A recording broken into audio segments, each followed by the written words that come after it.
একজন সাহাবী এসে বলছেন, আল্লাহর নবী, আমার মা হঠাৎ মারা গেছে, আমি যদি আমার মায়ের নামে দান করি তাহলে তার নেকি হবে কি?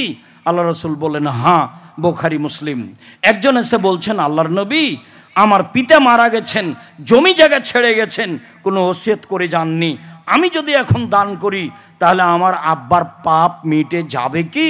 আল্লাহ রাসূল বললেন, হ্যাঁ। তখন তিনি বললেন না ছোট পাপ না বড় পাপ, বললেন, হ্যাঁ, তোমার বাপের পাপ মিটে যাবে, তুমি দান করলে। হজ করলে বাপের পাপ মিটে যাবে এ কথা আল্লাহ রাসূল বলেননি। ওমরা করলে বাপের পাপ মিটে যাবে এ কথা আল্লাহ রাসূল বলেননি। পৃথিবীতে এমন কোনো ইবাদত নেই যেটা একটা থেকে আরেকটা ঘটাতে পারে দান ছাড়া। দানই এমন একটা ভিন্ন ধরনের শক্তিশালী পাওয়ারফুল ইবাদত যা একটা থেকে আরেকটা ঘটাতে পারে। দান আপনার পাপকে মিটিয়ে দিতে পারে, পানি যেমন আগুনকে নিভিয়ে দিতে পারে। দান আল্লাহর রাগকে মিটিয়ে দিতে পারে। দান আপনার বাপ মায়ের কবরের শাস্তিকে বন্ধ করে দিতে পারে। দান আমরা বলেছি, মানুষকে বুঝাতে পারিনি, যার কারণে মানুষ কঠিন মনে করেছে। আমার দিকে লক্ষ্য করুন, আল ইয়াদুল উলিয়া খায়রুম মিন ইয়াদিস সুফলা, দেওয়া হাত ভালো নেওয়া হাতের চেয়ে। বুখারী মুসলিম। দেওয়া হাত ভালো নেওয়া হাতের চেয়ে, দেওয়া হাত ভালো নেওয়া হাতের চেয়ে। সব সময় দেওয়ার মন মানসিকতা রাখবেন নিজে হাতে, ছেলে মেয়ের হাত দিয়ে। প্রত্যেক দিন সকালে দুইজন ফেরেশতা নেমে আসেন, একজন বলেন, আল্লাহ যে যতটুকু দিল তা পূর্ণ করে দাও। আর একজন বলেন, আল্লাহ যে যতটুকু দিল না তার ততটুকু ক্ষতি ধ্বংস করে দাও। এই জন্যই সূচনায় বলেছি, টাকা পয়সা খেয়ে নষ্ট করিয়েন না। বই পুস্তক নেবেন আর জামিয়া সালাফিয়া দান করে যাবেন। বড় থেকে বড়, ছোট থেকে ছোট, ছেলেরা তোমরা যাও, একটা মানুষ আপনি দান থেকে বঞ্চিত থাকবেন না। যারা আমরা স্টেজে আছি আমরাও সবাই অংশগ্রহণ করব। এই ছেলেরা যারা তোমরা বসে আছো, কি যে করো, তোমরাও এই দানে অংশগ্রহণ করবা, কম হোক আর বেশি হোক। সম্মানিত দিনী ভাই বোন, ছেলেরা তোমরা যাও, আপনারা পরিবেশ নষ্ট করবেন না। আমি আন্তরিকভাবে আপনাদের অনুরোধ জানাচ্ছি, অবশ্যই এমন একটা কিছু করবেন যাতে করে আমরা জামিয়া সালাফে কিছু উপকার করতে পারি। 16 থেকে 18 লক্ষ টাকা খরচ হয় এই সম্মেলনে। সম্মানিত দিনী ভাই বোন, আমি আপনাদের সকলকেই সহযোগিতার জন্য অনুরোধ জানাচ্ছি। কে ছেলে আছো স্টেজে? তোমরা খালি পকেটে এসে বসে আছো নাকি? বের হওয়ার সময়তে কিছু নিয়ে বের হওনি কেন? তোমাকে তো বলেছি যে তোমার আম্মাকে বলে দিবা, আম্মা আমি যখন বের হব তখন আমার পকেটে কিছু খালি টাকা দিবেন খুচরা। মানুষ চাইলে যেন আমি মানুষকে ফিরিয়ে না দিই। সম্মানিত দিনী ভাই বোন, আমি রাসূল সাল্লাল্লাহু আলাইহি সাল্লামের পদ্ধতি দোয়া করি, আল্লাহুম্মা সাল্লি আলাইহি আল্লাহুম্মা বারিক আলাইহি। আব্দুল্লাহ আপনাদের সামনে কথা বলবে, অনেক গুরুত্বপূর্ণ কথার অপেক্ষা আমরা আছি। যে যেখানে আছি কাজ বন্ধ করে, দোকানপাট বন্ধ করে আমরা তার বক্তব্য শুনব, এ আশা করছি ইনশাআল্লাহ।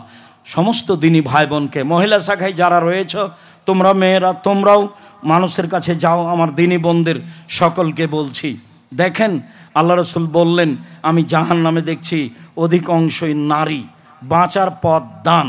আল্লাহ রাসূল সরাসরি এটা বললেন, জাহান্নামে দেখি অধিক অংশই নারী, জাহান্নাম থেকে বাঁচার পথ দান। একটা খেজুরের আঁটির ছাল সমান হলেও সামান্য থেকে সামান্য, বেশি থেকে বেশি। আল্লাহ রাসূল বললেন যে এই মসজিদে নববীর জমি কিনে কে দিবে তার জন্য জান্নাত। তো উসমান রাদিয়াল্লাহু আনহু বললেন, ঠিক আছে দিলাম। মসজিদের সামনে একটা পুকুর আছে, সেই পুকুরের অনেক দাম, ইদারা কূপ, এটা কে কিনে দিবে? উসমান বললেন, ঠিক আছে আমি দিলাম। উসমান রাদিয়াল্লাহু তাআলা আনহুর কারণে তার কাজগুলি সহজ হয়েছিল। তাবুকের যুদ্ধে তিনি বের হয়ে সবার কাছে খোলা মাঠে দানের কথা বলেছিলেন। তখন আবু বকর সিদ্দিক, ওমর বলেছিলেন অর্থ সম্পদের অর্ধেক দিলাম। আবু বকর সিদ্দিক রাদিয়াল্লাহু আনহু বলেছিলেন আমার বাড়িতে যা আছে সবই দিলাম, এরপরও ভ্যান ভাড়া হবে না। এইবার বললেন উসমান রাদিয়াল্লাহু আনহু বললেন, লোক যত যাবে তাবুকের যুদ্ধে তার অর্ধেকের যাতায়াত খরচ, খাওয়া খরচ আমি দিলাম। লোক সংখ্যা ছিলেন প্রায় 30,000, 15,000 লোকের খাওয়া খরচ, যাতায়াত খরচ তিনি দিলেন। তার নাম উসমান গনি। সম্মানিত দিনী ভাই বোন, আপনারা উঠে গিয়ে পরিবেশ নষ্ট করবেন না, উঠলেও দাঁড়িয়ে থাকবেন, ছেলেদেরকে পাশে যাওয়ার জন্য সুযোগ করে দেন। আমি আপনাদের জন্য অন্তর থেকে মন খুলে দোয়া করি। আল্লাহুম্মা সাল্লি আলাইহি, আল্লাহুম্মা বারিক আলাইহি, বারাক আল্লাহু ফি আহলিকুম ও মালিকুম। আল্লাহ আপনাদের অর্থ সম্পদে, আহল পরিবারে বরকত দান করুক, নিরাপত্তা দান করুক। যে দান করে তাদের জন্য আল্লাহ রাসূল আল্লাহ দোয়া করার জন্য আদেশ করেছেন। আল্লাহুম্মা সাল্লি আলাইহি, আল্লাহুম্মা বারিক আলাইহি। আপনি মনে রাখবেন, জামিয়া সালাফিয়া দেশের সর্ববৃহৎ প্রতিষ্ঠান। আয়াতনে এটা প্রায় 50 বিঘার উপরে আছে। সামনে অনেক আছে মহিলা শাখার, পাশে যেটা মহিলা শাখা গড়তে যাচ্ছে সেটা 60 থেকে 70 বিঘার উপরে আছে। যেটা জামিয়া সালাফিয়া রূপগঞ্জ, নারায়ণগঞ্জ, ঢাকা সেটা প্রায় 100 বিঘার উপরে। যেটা জামিয়া সালাফিয়া দিনাজপুর সেটা প্রায় 20 বিঘার উপরে। জামিয়া সালাফের জমি আছে ময়মনসিংহে, জামিয়া সালাফের জমি আছে কুষ্টিয়ায়, জামিয়া সালাফের জমি আছে ঝিনাইদহ, জামিয়া সালাফের জমি আছে ফেনীতে, জামিয়া সালাফের জমি আছে আপনার চট্টগ্রামে, জামিয়া সালাফের জমি আছে সিলেটে, বরিশালে। এসব জায়গায় জামিয়া সালাফের জমি রয়েছে। সময়ের গতিতে জামিয়া সালাফে গড়বে ইনশাআল্লাহ। জামিয়া সালাফে প্রায় 5000-এর বেশি ছেলে মেয়ে পড়াশোনা করে। প্রায় 300 জন শিক্ষক শিক্ষিকা রয়েছেন যাদের প্রতি মাসে বেতন লাগে প্রায় 40 লক্ষ। জামিয়া সালাফে 500 জন ইয়াতিম অসহায় ছেলেমেয়ে রয়েছে যাদের দায়ভার আপনারাই পালন করে থাকেন। জামিয়া সালাফের সব কাজ সাধারণ মানুষের মাধ্যম দিয়ে হয়। সম্মানিত দিনী ভাই বোন, জামিয়া সালাফে বিত্তশালী দিয়ে চলে না, জামিয়া সালাফে বৈদেশিক পয়সা দিয়ে চলে না, জামিয়া সালাফে কোনো সংস্থা দিয়ে চলে না। জামিয়া সালাফে একমাত্র আমার আপনার সাধারণ মানুষের পয়সা দিয়ে চলে। আলহামদুলিল্লাহ, জামিয়া সালাফে জাতির জন্য, দেশের জন্য, মুসলমানের জন্য বিরাট সম্পদ। যেখানে শিরক হয় না, শিরক মুক্ত প্রতিষ্ঠান জামিয়া সালাফিয়া, বিদআত মুক্ত প্রতিষ্ঠান জামিয়া সালাফিয়া, দল মুক্ত প্রতিষ্ঠান জামিয়া সালাফিয়া, সংগঠন মুক্ত প্রতিষ্ঠান জামিয়া সালাফিয়া, দেশের সর্ববৃহৎ প্রতিষ্ঠান জামিয়া সালাফিয়া। শিক্ষা মানে শিক্ষক গণে, শিক্ষক সংখ্যায়, ছাত্র সংখ্যায় সার্বিকভাবে জামিয়া সালাফে সর্বোচ্চ স্থানে রয়েছে। আলহামদুলিল্লাহ। মর্মে আমি আপনাদেরকে আন্তরিকভাবে বলতে চাই যে খুব ভালোভাবে মনে রাখবেন, 14,000 পত্রিকা বের করেন, আমার টাকা নয়, আপনাদের টাকা, জনগণের। কিভাবে করেন আপনারাই জানেন। আমি ভালো বুঝতে পারি না জামিয়া সালাফে কিভাবে চলে, তবে জামিয়া সালাফে কিভাবে চলে তা শিক্ষকগণ জানেন না। জামিয়া সালাফে কিভাবে চলে তো যারা নেবরাসের সদস্য তারাও জানে না। আমি ভালোভাবে জানি না কিভাবে চলে, তা আমি আপনাকে কি দিয়ে বুঝাই? জামিয়া সালাফে আল্লাহ তাআলার এক বিশেষ দয়া ও রহমতে চলে। তাই আমি আপনাকে বলি, এই শিরক মুক্ত প্রতিষ্ঠানে, বিদআত মুক্ত প্রতিষ্ঠানে 10 টাকা দান করলে ওই ফল ভোগ করব ইনশাআল্লাহ। পতিতালয়ের মহিলা যদি কুকুরকে পানি পান করে জান্নাত পেতে পারে, জামিয়া সালাফে 10 টাকা দান করে আমি জান্নাত লাভ করব ইনশাআল্লাহ। ইবাদতের জগতে সবচেয়ে শক্তিশালী ক্ষমতাধর ইবাদত হলো দান। বুখারীর হাদিস। আমার সামনে দিয়ে একজন নবী পার হলেন, দেখলাম 2 জন মানুষ হেদায়েত, 2 জন মানুষ সাথে আছে। মানে ওই নবী সারা জীবন দাওয়াত দিয়ে 2 জন মানুষকে হেদায়েত করতে পেরেছেন। তারপরে দেখলেন একজন নবী পার হয়ে যাচ্ছে, লাইসা মাহু আহাদুন, তার সাথে কোনো মানুষই নাই। তো দেশে ইসলাম কায়েম করবেন কি দিয়ে? সারা পৃথিবীতে মাত্র 2 জন মানুষ, ইব্রাহিম আলাইহিস সালাম আর তার স্ত্রী, আর কেউ নেই। বউ আটকা পড়ল, ক্ষমতা দিয়ে বের করতে পারলেন না। ফেরাউন ডুবে গেল, মুসা আলাইহিস সালাম চলে গেলেন। রাজ সিংহাসন ফাঁকা, দখল করে কাজ চালু করলেই তো হয়।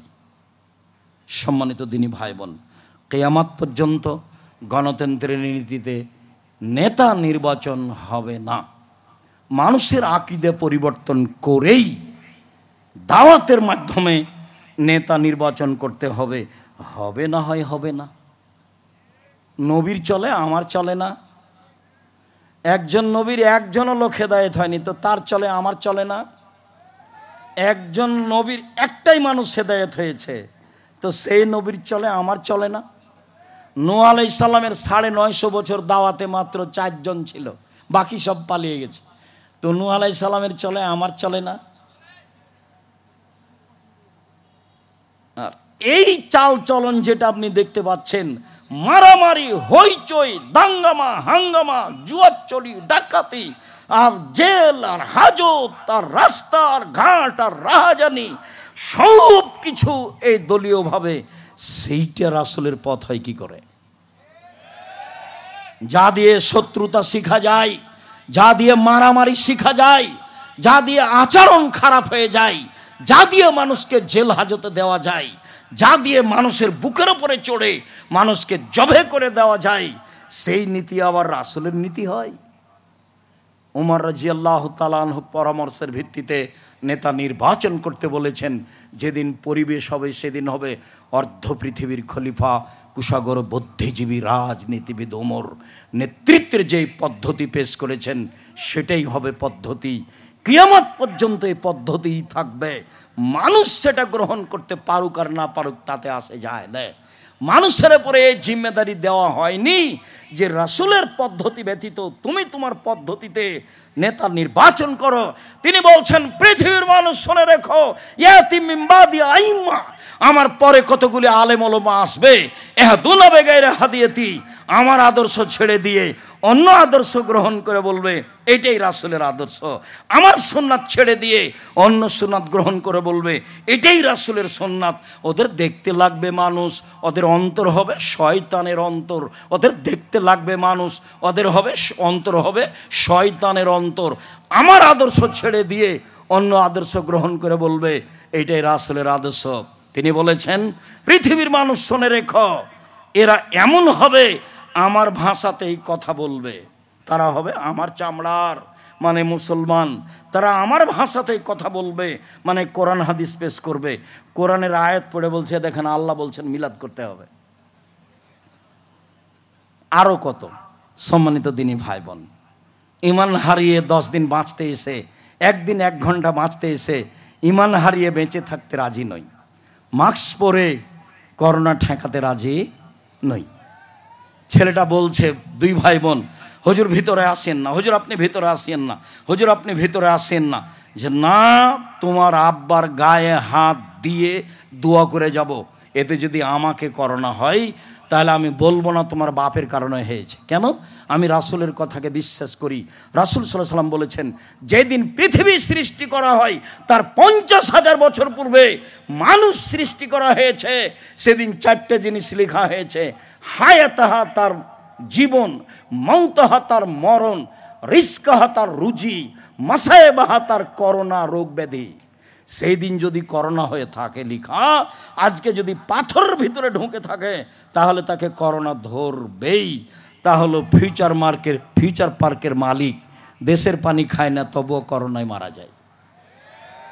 ভুল পদ্ধতিতে বেঁচে থাকতে রাজি নই। দুনিয়া একদিকে হয়ে গেলে আসে যায় না। রাসূলের পদ্ধতি ছেড়ে দিয়ে পরকাল হারাতে রাজি নই। সম্মানিত দিনী ভাই বোন, আমরা আপনাদেরকে সালাফি কনফারেন্সে রাসূলের পদ্ধতি অনুযায়ী জীবিকা নির্বাহ করার জন্য আন্তরিকভাবে অনুরোধ জানানোর পরে বলতে চাচ্ছি, হানজালা রাদিয়াল্লাহু তাআলা আনহু বলেন, রাসূল সাল্লাল্লাহু আলাইহি সাল্লাম বলেছেন, পৃথিবীর মানুষ শুনে রেখো, দিরহাম ও রিবা ইয়াকুলুহু রাজুলু ওয়া হুয়া ইয়ালাম। কেউ যদি 1 টাকা সুদ জেনে শুনে খায়, কেউ যদি জেনে শুনে 1 টাকা সুদ খায়, 36 বার জেনা করলে যত পাপ হবে, 1 টাকা সুদ খেলে তার চেয়ে বেশি পাপ হবে। জেনা তো মহাপাপ। জেনার সাথে তিনি তুলনা করেছেন। এটা আমার মুখের ভাষা নয়, এ কথা মুহাম্মদ সাল্লাল্লাহু আলাইহি সাল্লাম বলেন। কি হিসেবে আপনি কিস্তিতে টাকা উঠান, আপনার স্ত্রী কিভাবে উঠায়? সম্মানিত দিনী ভাই বোন, যারা সামনে আছেন, যারা যন্ত্রের মাধ্যমে পৃথিবীর বিভিন্ন প্রান্ত থেকে অবগত হচ্ছেন, যারা সময়ের গতিতে অবগত হবেন, তাদেরকে আমি রাসূলের ওই বাক্যটি আবারও শোনাচ্ছি। রাসূল সাল্লাল্লাহু আলাইহি সাল্লাম বিদায় হজে ঘোষণা দিলেন, পৃথিবীর মানুষ রেবা জাহেলিয়া মওজুন তাহতা কাদামাইয়া, জাহেলিয়াতের যুগের সুদ, এই হারাম প্রথা আমি আমার পায়ের নিচে রেখে দিলাম। যত সুদের লেনদেন আছে সব বন্ধ করতে হবে। বলেন করব ইনশাআল্লাহ, করব ইনশাআল্লাহ। সুদ খেয়ে হারাম খেয়ে বড় হতে রাজি নই। সুদ খেয়ে আহাল পরিবারকে মানুষ করতে শিক্ষিত করতে রাজি নই, যার ফলাফল জাহান্নাম। আবু হুরায়রা রাদিয়াল্লাহু তাআলা আনহু বলেন, রাসূল সাল্লাল্লাহু আলাইহি ওয়াসাল্লাম বলেছেন, আর রিবা সাবুনা জুজান আইসার রহেন করজল উম্মাহু। সুদের পাপের 70টি ভাগ রয়েছে, বড় থেকে ছোট, ছোট থেকে বড়। সুদের পাপের 70টি ভাগ রয়েছে, ছোট থেকে বড়, বড় থেকে ছোট। তার সবচেয়ে সুদের পাপের ছোট অংশ হলো আইয়ান কাহার রাজুল উম্মাহু, মায়ের সাথে জেনা করলে যেমন পাপ হয়। নাউজুবিল্লাহ মিন যালিক, লা হাওলা ওয়ালা কুওয়াতা ইল্লা বিল্লাহ। আগে তো বললেন 1 টাকা সুদ খেলে 36 বার জেনা করে যত পাপ হবে, 1 টাকা সুদ খেলে তার চেয়ে বেশি পাপ হবে। এখন রাসূল সাল্লাল্লাহু আলাইহি ওয়াসাল্লাম বলছেন, কেউ সুদের 70টি ভাগ রয়েছে, ছোট ভাগ হলো মার সাথে জেনা করলে যেমন পাপ হয়।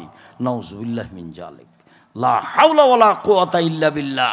যে কোনো মূল্যে নিজেকে পরিবারকে সুদমুক্ত করতে হবে, করতেই হবে যে কোনো মূল্যে। রাসূল সাল্লাল্লাহু আলাইহি ওয়াসাল্লাম ওই সময় একটা কথা বলেছিলেন, পৃথিবীর মানুষ শুনে রেখো, আমার উম্মত ইহুদি খ্রিস্টানের সাথে মিশে যাবে। ডান পায়ের জুতা যেমন বাম পায়ের সমান, ডান হাতের বিঘত যেমন বাম হাতের সমান, আমার উম্মত ইহুদি খ্রিস্টানের সাথে তেমন মিশে যাবে সমান সমান। পৃথিবীর মানুষ শুনে রেখো, ইহুদি খ্রিস্টান যদি মায়ের সাথে জেনা করে থাকে, তাহলে তাদের সাথে মিল দিতে গিয়ে আমার উম্মত মায়ের সাথেও জেনা করবে। ওরা সুদ খায়। যারা লন্ডন আমেরিকায় বসবাস করে, তারা কনটাকে বিবাহ করে সরকারের কাছ থেকে বেশি সুদের টাকা নেওয়ার জন্য। আপনি তল্লাশি চালিয়ে দেখেন, অল্প দিন বাঁচতে এসে লন্ডন আমেরিকার সিটিজেন দেখিয়ে সফলতা অর্জন করা যাবে না। আত্তাকুয়া হাহুনা, পরহেজগারিতা এখানে। আত্তাকুয়া হাহুনা, পরহেজগারিতা এখানে। ওয়া ঈশ্বরে বেদে হিলা সাদরিহি, বারবার তিনি বুকের দিকে ইশারা করে দেখাচ্ছিলেন, পৃথিবীর মানুষ পরহেজগারিতা এখানে। পৃথিবীর মানুষ মনে রেখো, ইন্না ফিল জাসাদ মুজগা ইজা সালাহাত সালাহুল জাসাদ কুল্লুহু ইজা ফাসাদাত ফাসাদাল জাসাদ কুল্লুহু ওয়া হিয়াল কলব।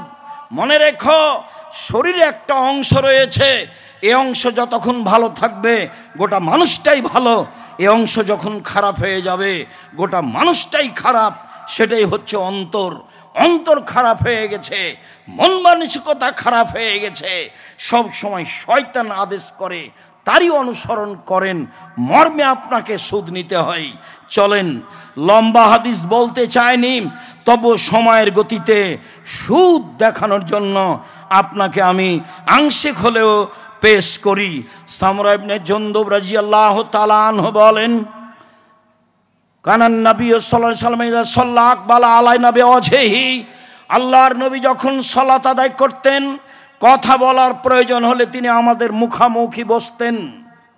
তিনি জিজ্ঞাসা করতেন, হাল রাআহাদুম মিনকুম আল-লাইলা রুয়া, গত রাত্রে তোমাদের স্বপ্নে কেউ কিছু দেখেছে কি? ফাইন রাআহাদুন কাসাহা, কেউ যদি কোনো স্বপ্ন দেখতো তাহলে বলে দিত, আল্লাহ রাসূল আমি এই স্বপ্নে দেখেছি।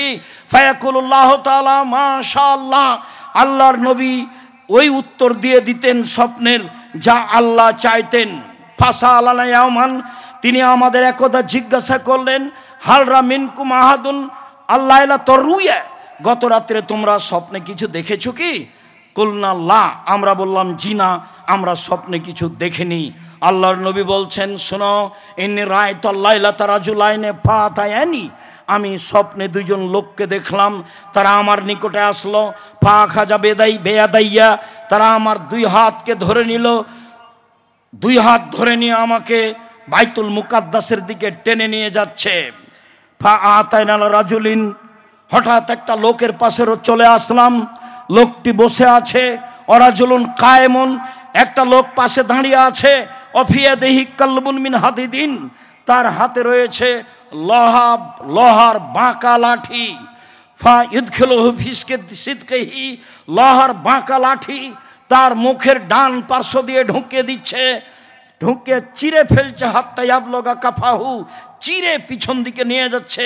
ওয়া ফল বিসিদকিহিল আখার, মুখের অপর সাইডও এইভাবে চিরে ফেলছে। ওয়া ইয়াউদু সিদকুহু কামা কানা, বাম দিক চিরতে না চিরতেই মুখের ডান দিক আবার ঠিক হয়ে যাচ্ছে। ফায়াউদু ফায়াফল মিসলাহু, আবার ডান দিকে আসছে, মুখ চিরে ফেলছে। আমি বললাম মা হাজা, একই দৃশ্য। কালা তারা দুইজন বলেন ইনতালেক, চলতে থাকেন। ফান্তালাক না, কিছু না বলে চলতে থাকলাম। রাজুলিন মুস্তাজিনালা কাফাহু, আস্তে আস্তে হঠাৎ একটা লোকের পাশে চলে আসলাম। দেখি লোকটা চিত হয়ে শুয়ে আছে, পাশে একটি লোক দাঁড়িয়ে আছে, তার হাতে একটা পাথর রয়েছে। ইয়াস্তা কবি রাসাহু, পাথর দিয়ে মারছে তার মাথার উপরে। ফাতাদাদা হাল হাজারো ফান্তালাকে লেহে লিয়া খুজহু, মাথায় লেগে মাথা ভেঙে চৌচির হয়ে যাচ্ছে, পাথর ছিটকে দূরে চলে যাচ্ছে। ওই লোকটি পাথর আনতে যাচ্ছে, পাথর আনতে না আনতেই মাথা ঠিক হয়ে যাচ্ছে, আবার মারছে। দৃশ্য দেখে আমি বললাম মা হাজা, একই দৃশ্য। তারা দুইজন বললেন ইনতালেক, চলতে থাকেন। ফান্তালাক না, কিছু না বলে চলতে থাকলাম। চলতে চলতে ফাতায়না লাগবেন মেসলি তান্নুরে, চলে আসলাম একটা চুলার পাশে। আলাহু জায়কুন আসফালাহু আসে, যেই চুলার উপর দিক সংকীর্ণ, নিচের দিক প্রশস্ত। তন্দুরি রুটি যেই চুলাতে বানাই সেই চুলার মতো। দেখি চুলার ভিতরে কিছু মানুষ রয়েছে, তাহাতাহুন্নার, তার ভিতরে আগুন জ্বলছে। ফাইজা ইরতাফাউ, যখন আগুন জোরে জ্বলে উঠছে, ভিতরে যা কিছু আছে সব উপরে চলে যাচ্ছে। ফাইজা খামাদাত রাজাউ মা ফিহা, আর যখন আগুন একটু কমে যাচ্ছে, ওই যা উপরে উঠেছিল তা নিচে চলে যাচ্ছে। উপরে উঠার সময় মনে হচ্ছে বের হয়ে পড়ে যাবে। ফিহারে জ্বালনে সানোরাতুন, তাতে দেখি মহিলা এবং পুরুষ উলঙ্গ অবস্থায় জমা ধরে আছে। আগুন জোরে জ্বললে ধাঁধা ধাঁধা করে উপরে চলে যাচ্ছে জমা অবস্থায়। পরনে কোনো কাপড় নেই, আগুন কমে গেলে আবার নিচের দিকে চলে যাচ্ছে। আমি বললাম একই। তারা দুইজন বলেন ইনতালেক, চলতে থাকেন। ফান্তালাক না, কিছু না বলে চলতে থাকলাম। চলতে চলতে চলে আসলাম আতালা নাহার মিন দামিন, একটা রক্তের নদীর পাশে। দেখি নদীতে শুধু রক্ত, অন্য কিছু নেই, নদীতে পানি নেই।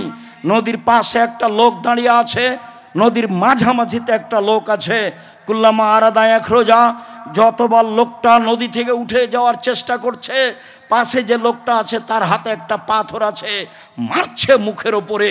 মায়ের কারণে লোকটা আবার নদীর মাঝামাঝিতে চলে যাচ্ছে। যতবার উঠার ইচ্ছা করে ততবারই তার মুখের ওপরে পাথর মেরে তাকে রক্তের নদীর মাঝামাঝিতে করে দেয়। আমি বললাম এ কি? তারা দুইজন বললেন চলতে থাকেন। চলতে থাকলাম, কিছু না বলে চলে আসলাম একটা সবুজ বাগানের কাছে। বিশাল বাগান, গাছপালা খুব সবুজ। দেখি সেখানে একটা অনেক বড় গাছ, গাছের পাশে একজন বৃদ্ধ মানুষ বসে আছেন, তার সামনে কতগুলি বাচ্চা ছেলে আছে। একটু দূরে একজন লোক আছে, অফিয়া দেহি কাল্লবুন এই নারা, তার হাতে একটা লোহার বাঁকা লাঠি রয়েছে, সে বারবার আগুনকে উত্তেজিত করছে। ফাসায়দাবিয়া সাজারা, তারা দুইজন আমাকে গাছের উপর দিকে নিয়ে চলে গেলেন মাঝামাঝিতে। ওয়াদ খালানি দাঁড়ান মা রায় তো হাসানা কাত্ত, একটা ঘরে ঢোকালেন। এত সুন্দর ঘর আমি জীবনে কোনোদিন দেখিনি। সেই ঘরে রয়েছে শাবন, যুবক আছে, শাইখন বৃদ্ধ মানুষ আছে, তারপরে নিশা মহিলা আছে, আর সিবিয়ান বাচ্চা ছেলে আছে, অনেক পুরুষ নারী আছে। ফাখরা জানি, তারা দুইজন আমাকে সেই ঘর থেকে বের করে নিলেন। ফাসায়দাবিয়া সাজারা, আলা উপরে আমাকে নিয়ে চলে গেলেন। ওয়াদ খালেই দাঁড়ান, আর একটা ঘরে ঢোকালেন। হে হাসান আফজল মিনহা, পরের ঘরটি আগের ঘরের চেয়ে অনেক অনেক অনেক বেশি উত্তম। সেই ঘরে রয়েছে যুবক, আর সেই ঘরে রয়েছে বৃদ্ধ মানুষ। আমি শেষ পর্যন্ত তাদের দুইজনকে বললাম, এতক্ষণ পর্যন্ত কি দেখলাম তোমরা দুইজন বলে দাও। তারা দুইজন বললো হ্যাঁ ঠিক আছে, সব আপনাকে বলে দেব। ওই যে আপনি প্রথম লোকটিকে দেখলেন, যে লোকটি মুখের দুই সাইডকে লোহার বাঁকা লাঠি দিয়ে চিরে ফেলা হচ্ছিল, ফারাজুলুন কাযযাব, সে মিথ্যা কথা বলতো, মিথ্যা আকাশে ছড়িয়ে যেত। ইফলবে ইয়াউমাল কিয়ামা, কিয়ামত পর্যন্ত তার মুখকে এইভাবে চৌচির করা হবে, চিরে ফেলা হবে, কারণ সে মিথ্যা কথা বলতো। মিথ্যা কথা মহাপাপ। তারপরে আপনি দেখলেন যে লোকটা চিত হয়ে শুয়ে রয়েছে, ও হচ্ছে আলেম মানুষ, কোরআন হাদিস জানতো, সে রাতে কোরআন তেলাওয়াত করতো না, দিনে সে অনুযায়ী আমল করতো না, তাই তার মাথাকে ভেঙে চৌচির করে দেওয়া হচ্ছে। তারপর আপনি দেখলেন গর্তে নারী ও পুরুষ উলঙ্গ অবস্থায় জ্বলছে, ধাঁধা করে উপরে চলে যাচ্ছে, আবার নিচের দিকে আসছে। তারা হচ্ছে ব্যভিচারণী।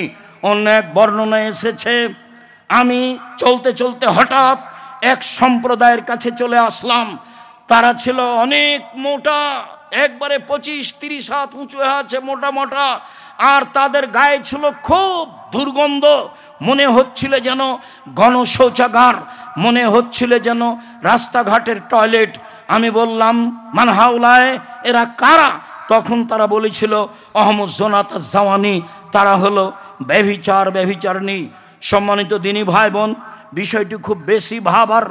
এরপরে আমরা চলে আসলাম একটা নদীতে, রক্তের নদীতে যাকে ফেলে রাখা হয়েছে সে হলো সুদখোর।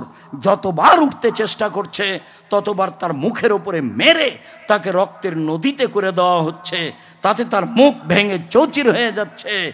এইভাবে তাকে শাস্তি দেওয়া হবে কিয়ামত পর্যন্ত। সম্মানিত দিনী ভাই বোন, সুদের ফলাফল। বিচারের পূর্বেই সুদ খায় যারা, তাদেরকে রক্তের নদীতে ফেলে দিয়ে এইভাবে বারবার পাথর দিয়ে মারা হবে। বিচারের দিনে যা হবে তা হবে জাহান্নাম, যা আগেই ঘোষণা হয়েছে। আল্লাহর দয়া ভিন্ন জিনিস। সম্মানিত দিনী ভাই বোন, তারপরে আপনি দেখলেন অনেক বড় একটা গাছের নিচে একজন বৃদ্ধ মানুষ, তিনি হচ্ছেন ইব্রাহিম আলাইহিস সালাম। তার সামনে দেখলেন কতগুলি বাচ্চা ছেলে, তারা হচ্ছে মানুষের সন্তান। হিন্দু মুসলমান সবাই হতে পারে। অত্র হাদিসে বলা হয়েছে যেসব ছেলে মেয়ে মুসলিম অমুসলিম যুবক হওয়ার আগে মারা যায় তারা সবাই জান্নাতে যাবে, এ হাদিস দিয়ে বলা হয়েছে। তারপরে আপনি দেখলেন একটা লোক লোহার লাঠি দিয়ে আগুনকে উত্তেজিত করছে, তিনি হলেন জাহান্নামের মালিক, তিনি জাহান্নামের আগুনকে উত্তেজিত করছে। প্রথম ঘর যেটাতে ঢুকলেন সেটা হচ্ছে সাধারণ মোমেন পুরুষ নারীর ঘর, আর এখন যেটাতে বের হলেন সেটা হচ্ছে শহীদদের ঘর। দেখেন, আমি যে আপনার ডান হাত ধরে আছি আমি হলাম জিব্রাইল, আর এই যে আপনার বাম হাত ধরে আছেন ইনি হলেন মেকাইল। আপনি একটু মাথা উপর দিকে করলাম, কিছু দেখলেন কি? হ্যাঁ, ওই যে সুন্দর ঝকঝকে ঘর দেখলাম, যা মানজে লোকা, এটা হচ্ছে আপনার ঘর। তখন রাসূল বলছেন যে দানিয়াত খোলো মানজেলি, ছেড়ে দাও তোমরা, আমি এই ঘরে প্রবেশ করি। তখন তারা দুইজন বলছেন জি না, বাকি এলাকা উমরুন, আপনার বয়স বাকি আছে। জাস্তাকমালতাহু আতাইতা মানজিলাকা, যখন আপনার বয়স শেষ হয়ে যাবে তখন আপনি এখানে চলে আসবেন। বুখারী। সম্মানিত দিনী ভাই বোন, লম্বা হাদিসটি আংশিকভাবে অনুবাদ করলাম আপনার সামনে শুধু সুদের অংশ দেখানোর জন্য। সুদ মহাপাপ। আবু হুরায়রা রাদিয়াল্লাহু তাআলা আনহু বলেন, লানা রাসূলুল্লাহ সাল্লাল্লাহু আলাইহি সাল্লাম রাসিয়াল মুরতাসিয়া, যে ঘুষ দেয়, যে ঘুষ গ্রহণ করে উভয়ের উপরে অভিশাপ। উমামা বাহিলি রাদিয়াল্লাহু তাআলা আনহু বলেন, রাসূল সাল্লাল্লাহু আলাইহি ওয়াসাল্লাম বলেছেন, পৃথিবীর মানুষ শুনে রেখো, কাউকে যদি কোনো কাজে নির্ধারণ করা হয়, আল্লাহ রাসূল বলছেন, আমি যদি মানিস্তামাল না হু আলা আমালিন, আমি যদি কোনো মানুষকে কোনো কাজ দিই, ওয়ারাজাক না হু রিজকান, আমি যদি তার বেতন নির্ধারণ করে দিই, ফামা আখাজা বাদাহু ফাহুয়া রিবা, এরপরে যদি ও কিছু গ্রহণ করে সেটাই হলো সুদ, সেটাই হলো ঘুষ, সেটাই হলো আত্মসাৎ। পৃথিবীতে যত অফিস আদালতে কোর্ট কাচারিতে টাকা ছাড়া কাজ হয় না, এরা সবাই সুদ খায়, এরা সবাই জাহান্নামের খড়ি হিসাবে প্রস্তুত হচ্ছে। সম্মানিত দিনী ভাই বোন, অত্র হাদিসে এটাই প্রমাণ হয়। আরও গুরুত্বপূর্ণ কথা, আবু হুরায়রা রাদিয়াল্লাহু তাআলা আনহু বলেন, অন্য এক বর্ণনায় এসেছে, বুরায়দা রাদিয়াল্লাহু তাআলা আনহু বলেন, মান সাফা লি আখিহি বিসাফাতিন, কোন কারণে কোন লোক যদি তার ভাইয়ের জন্য সুপারিশ করে, চাকরির জন্য, কোনো কাজের জন্য, কোথাও ভর্তির জন্য সুপারিশ করে, ফা আহাদালাহু আলাইহা, এর কারণে যদি এই লোক হাদিয়ে উপঢকন কিছু দিয়ে পাঠায়, ফা কাবেলাহা, এই যে সুপারিশ করেছে সে যদি কবুল করে, ফা আতা বাবান আজিমান মিন আবু আবির রেবা, তাহলে সে সবচেয়ে বড় সুদ গ্রহণ করল। সামাজিকভাবে আমার সুপারিশে কারো চাকরি হয়েছে, কোনো কাজে সে সুবিধা ভোগ করেছে, সে আমাকে খুশি হয়ে হাদিয়ে দিয়েছে, সেটা নেওয়া আমার জন্য হারাম। অত্র হাদিসে এটাই প্রমাণ হয়। সম্মানিত দিনী ভাই বোন, বুরদা ইবনে আবি মূসা বলেন, আতাইতুল, আমি কাদিমতুল মদিনা, আমি মদিনায় আসলাম, ফালাকিত আব্দুল্লাহ ইবনে সালাম, পণ্ডিত মানুষ আব্দুল্লাহ ইবনে সালামের কাছে উপস্থিত হলাম। তিনি বললেন, ইন্নাকা বিআরজিন ফিহার রেবা ফাসিন, শোনো, তুমি এলাকায় থাকো, যে এলাকায় থাকো সে এলাকায় সুদের খুব প্রভাব। তুমি যে এলাকায় থাকো সে এলাকায় খুব সুদের প্রভাব। তোমাকে একটা সতর্ক সাবধান করি, মনে রেখো,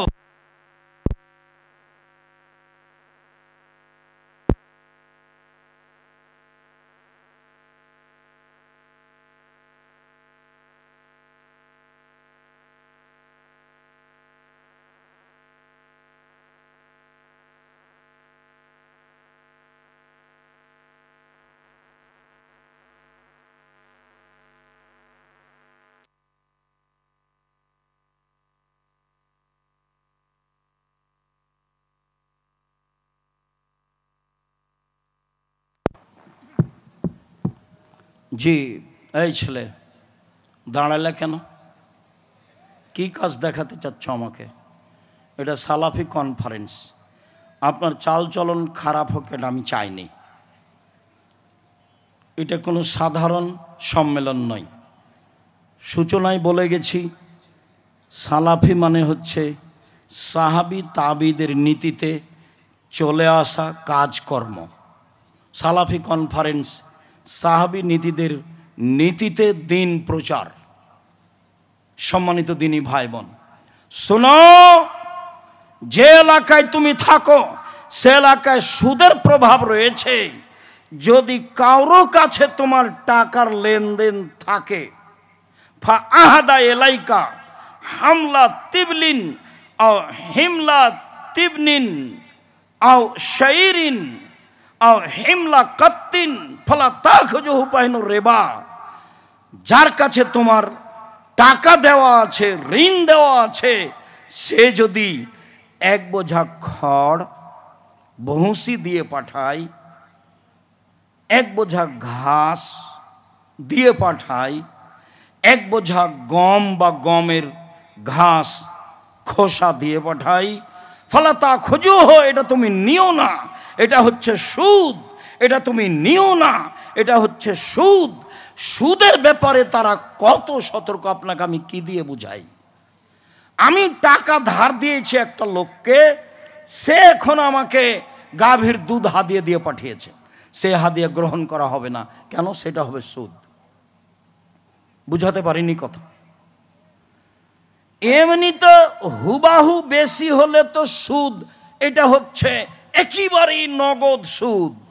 তারপরে তিনি বলছেন, যাকে আমি কিছু দিয়ে রেখেছি সে যদি আমাকে একটা ঘাসেরও বোঝা দিয়ে পাঠায়, আমি সেটা নিব না, নিলে সুদ হবে। সে যদি আমাকে 1 কেজি দুধ দিয়ে পাঠায় তাহলে আমি তা নিব না, কেন? সেটা সুদ হবে।